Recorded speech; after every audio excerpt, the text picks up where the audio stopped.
Hello everyone. Today I'm going to talk to you about how to write great academic sentences.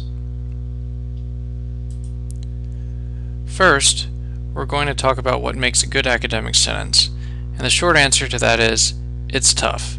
We can figure it out, though, with some of the following examples. Let's consider the following from the University of Chicago's Academic Sentence Generator. The illusion of post-capitalist hegemony is homologous with the ideology of the nation-state.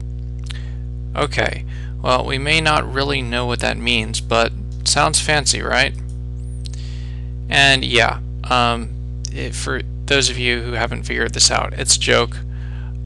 These aren't real academic sentences, but it's kind of riffing on some of the more pretentious ways of speaking. But there's a serious note to this. I want you to think a few seconds about what makes this sentence academic. Well, my friends, not only are there very academic looking words, there's also a certain academic structure that goes along with it. So despite the fact that you don't know all these words mean, there's some interesting things about the sentence. One thing is that it contains lots of modifying phrases. The ones in green are embedded, so they're phrases within phrases. As far as the main clause, the only really obligatory elements are the illusion is homologous. 4 words. Actually a pretty simple sentence, but with lots of elaboration. Okay. Instead of writing this sentence with modifying phrases as the above, we could have written it with modifying clauses. So, for example, instead of the illusion of post-capitalist hegemony, we could put the illusion of hegemony that is post-capitalist. Or for the ideology of the nation-state, we can put the nation-state's ideology or the ideology that the nation-state has. This is the difference between a phrase and a clause, ladies and gentlemen.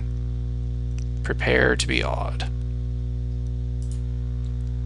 Okay. Here's how you'll get a little better sense of what's going on in terms of the difference between these two kinds of constructions.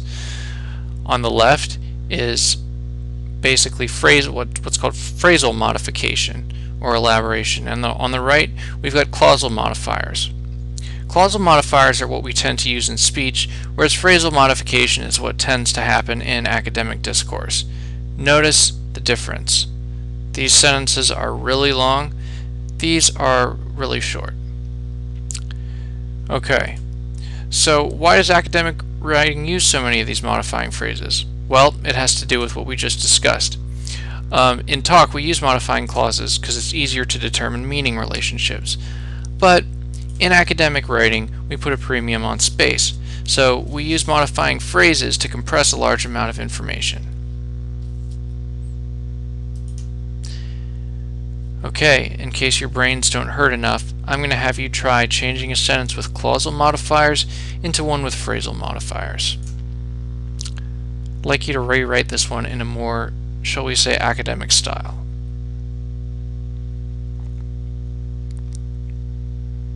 I don't hear you scribbling.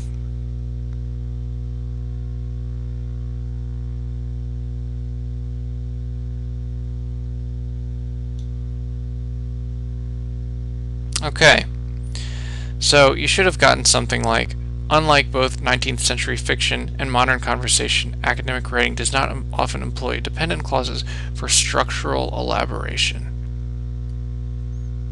Let's try another one. This time from our beloved academic sentence generator. Again, it's nonsense, but there's a point to it.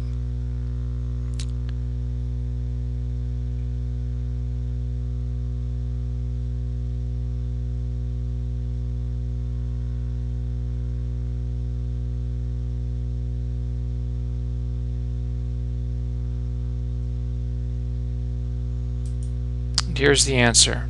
The linguistic construction of praxis replaces the systemization of power knowledge. Hope you've enjoyed this Jing presentation from your ODU Writing Center. We'll see you next time. Bye.